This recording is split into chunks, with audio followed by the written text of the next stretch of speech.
সত্য কথা বলতে আমি ভয় পাই না। নমস্কার সকল মানব জাতির প্রতি, নমস্কার এই সকল মহামানবের প্রতি আমার তরফ থেকে নমস্কার। আমি সনাতন ধর্মের একজন সাধারণ নাগরিক। আমি গতকালকে রংপুরের যে একটা ঘটনা দেখলাম, যে ভাঙচুর নির্যাতন সনাতন ধর্মের উপর, সনাতন ধর্মের বাড়ির উপর এক ছেলে, সে নাবালক এক ছেলে কি জানি বলছে, একটা ছেলে সনাতন ধর্মের এক ছেলে তো হুজুর পাক সাল্লাল্লাহু আলাইহি সাল্লামকে নিয়ে কি একটা কটূক্তিমূলক কথা বলছে। আমার প্রশ্ন হচ্ছে, এই মানব জাতির উপর এই যে নির্যাতন নিপীড়ন, এটা কি ইসলাম ধর্মের মূল শিক্ষা? এটা কি কোরআনের শিক্ষা? যে অপরাধ করছে তাকে শাস্তিমূলক আয়ত্তে না এনে, মামলা করে না করে আজকে এই রাষ্ট্রীয়ভাবে ভাঙচুর করা, এটা কোন ধর্মের শিক্ষা? এটা এটা এটা এটা কে এটা কে শিখাইছে? এটা কি রসুলের শিক্ষা, না এটা তাদের নিজের মন গড়া শিক্ষা? আমি এটা প্রশ্ন, এটা আমার জানার দরকার।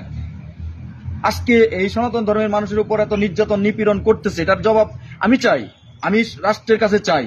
রাষ্ট্র সংস্কারের কি এটা কি কোনো ভিত্তি নয়? সংখ্যালঘুর উপর অত্যাচার, নির্যাতন করা, বাড়িঘর ভাঙচুর করা, বলাৎকার করা, এগুলা কি? এগুলা কেন? এগুলো বন্ধ করেন। যদি আপনারা বন্ধ না করতে পারেন তাহলে আপনারা ক্ষমতা থেকে সরে দাঁড়ান, ক্ষমতা নেওয়ার মতন ক্ষমতা আপনারা সরে দাঁড়ান।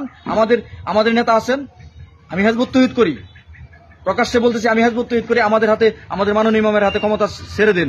রাষ্ট্র সংস্কার উনি কিভাবে করা লাগে তৌহিদ ভিত্তিক করবেন, আর এই ধর্ম উন্মাদনা, এই শয়তানদেরকে শিক্ষা দেওয়ার মতন সমস্ত কিছু আমাদের কাছে আছে।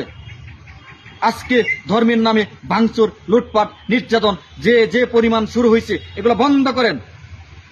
ওই ছেলে কি বলছে এটা প্রকাশ করেন, এটা তো দেখতে চাই। ওই ছেলে কি বলছে, তার জন্য ওই ছেলেকে শাস্তি দেওয়া হবে। তার বাবা মা, তার আত্মীয় স্বজনের বাড়িঘর ভাঙচুর করা, এটা কোন শাস্তি? এটা কাকে দিচ্ছেন? এটা কোন আইনের বিধান? এটা কিসের শাস্তি দিচ্ছেন আপনারা? আপনারা এরকম করতেছেন, যাদের উপরে মানে যারা দুর্বল তাদের উপর নির্যাতন নিপীড়ন করতেছেন, এটা বলতেছেন ধর্ম আপনাদের? হ্যাঁ, এটা আপনাদের ধর্ম, এটা রসুলের শিক্ষা। আপনারা প্রকৃতপক্ষে আপনারা রসুলের নাম কেন বিকৃত করতেছেন? আপনারা রসুলের কোনো আদর্শই পালন করতেছেন না। রসুলের আদর্শ পালন করতে হলে তৌহিদ ভিত্তিক আদর্শে আসেন, কোরআনকে ধারণ করেন, আসেন তৌহিদে আসেন, দেখেন মানুষের উপকার করা কাকে বলে। 700 বছর ভারতবর্ষ পরিচালনা করছেন, কারো বাড়িঘর ভাঙচুর করে না ইসলাম ধর্মে। 700 বছর ইসলামিক ভাবে ভারতবর্ষ পরিচালনা হচ্ছে, কই দেখি নাই তো কারো দর্শন করতে, শুনি নাই তো কোনো বাড়িঘর ভাঙচুর করতে। তাহলে আপনারা কোন ইসলাম প্রতিষ্ঠা করতে চাচ্ছেন?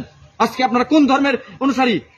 আমার ঘৃণা হয়, আমার ভাবতে চিন্তা লাগে, যে ইসলামকে আমি সাপোর্ট দিচ্ছি, সেই ইসলামের পক্ষে, সেই ইসলামের জাতি হয়ে আজকে আমাদের সনাতন ধর্মের বাড়িঘর ভাঙচুর, নির্যাতন, নিপীড়ন, অত্যাচার করতেছেন একজন নিরহ মানুষদেরকে। কেন এটা হচ্ছে আমার জাতির কাছে প্রশ্ন, এটা হচ্ছে সরকারের কাছে প্রশ্ন, এটা আমি দেখতে চাই। এই ছেলে কি বলছে, তার উপর উপযুক্ত শাস্তি নেওয়া হোক, তাদেরকে উপযুক্ত শাস্তির আয়ত্তে নেওয়া হোক, এটা আমার অনুরোধ। ছেলে যদি অপরাধ করে থাকে তাহলে ছেলেকে শাস্তির আয়ত্তে নেওয়া হোক, এবং তার